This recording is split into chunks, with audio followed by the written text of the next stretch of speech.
Balti, mukhang so far so good yung Converge sa tune-up game mo, nagbago panalo eh. Ano sabi mo? Kailangan namin yun para makita yung kung ano pa yung kulang sa amin, kung ano yung mga dapat i-improve pa. So malaking tulong sa amin yun para sa pagdating ng season. Yun. Kung si Juan sa inyo? Ay, malaking tulong sa amin si Juan, lalo na kasi si Juan kasi nakasama to sa Gilas Kumbaga marami na rin experience to. So malaki siyang tulong sa amin kasi kita mo naman si MJ, ano pa rin parang kasabayang kong rookie. So meron nang mag-guide din sa kanya. So sa mga pass na namin, na mga tune-up namin, maganda pinapakita ni Juan. So at lalo na pag nasa loob, nagsasabay kami. So parang nagkakaamuyan kami. So yun. Bakit si Juan ba pakiramdam mo parang ito yung missing piece yun? Ito na lang yung kulang ng Converge para talagang pumalag ka na yung Converge sa mga mas mabibigat na team sa kanya? Ang ano ko lang kay Juan, talagang malaking tulong siya sa amin So tignan natin kung anong magiging resulta sa pagdating ng season. So makikita natin kung ano ba yung may dadagdag o may tutulong niya sa team namin. Mas makakadiskarte ka ba sa ilalim kasi may threat kayo sa labas Ayun, mas malaking bagay sa amin nila Justin yun kasi kung puputok sila sa taas, mas luluwag kami sa ilalim ni Justin. So yun yung gustong-gusto namin Kasi kita nyo naman kay Justin, laging may dumodouble sa kanya. So yun, malaking bagay sa amin yun. Lagi nababanggit yung Converge sa sa ibang coaches na nagmakas, may chance ang mag-contain sa playoffs.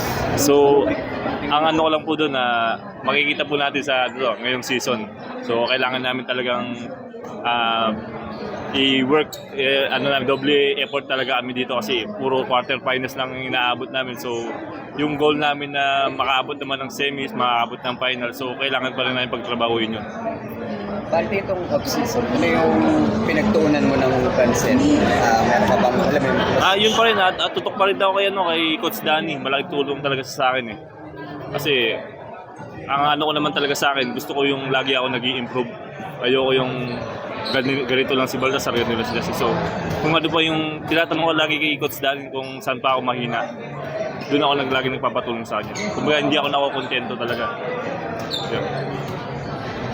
Gob Delta na yung head coach So ano lang yung sabi mo na siya yung nag-discover sa'yo, tapos ngayon sa PBA, kasama pa rin kayo. Ayun, parang ano pala sa akin yun malaking bagay pa rin sa akin na kasama ko pa rin si boss kasi last season nandun pa rin siya kasi kahit sabihin mo na sa assistant siya, ngayon na head coach siya, parang hindi pa rin parang nandun pa rin siya sa akin, hindi pa rin siya nakawalan. Kumbaga, yun, kailangan namin pagtrabahuin pa rin kung anong gusto ng mga management, mga boss, mga fans. So kailangan namin talagang mag-double effort talaga dito.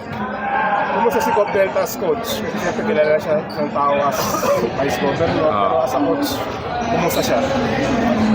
Sa court, grabe magpa-ensayo din Kung anong ini-ensayo namin sa dati namin liga, kumbaga ganun pa rin ang binibigay sa amin, magpa-kondisyon kami kasi nga ito malapit na yung season, kailangan namin na maging ready talaga para maiwas din sa mga injury. Balti, nanalo kayo ng Gob Delta ng championship dun sa sabi mo nga kabilang liga. Tingin mo mangyayari dito sa PBA?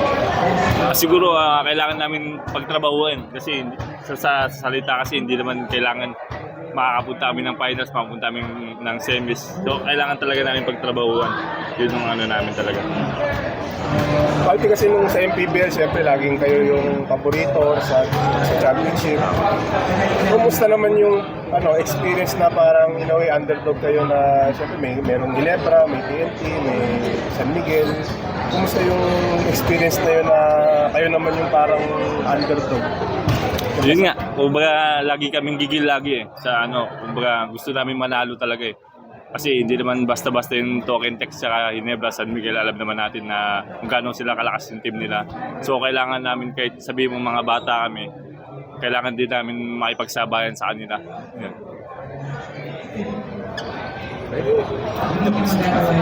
Ano na lang yung overall goals and mindset mo heading to the season 2? Ayun, sana umabot pa kami sa kasi puro quarters lang kami inaabot namin. So kailangan ang goal namin talaga maabot ng semis, maabot ng final, siyempre. Yun yung goal namin sa mga, kumbaga sinusukli namin sa mga boss namin at sa management.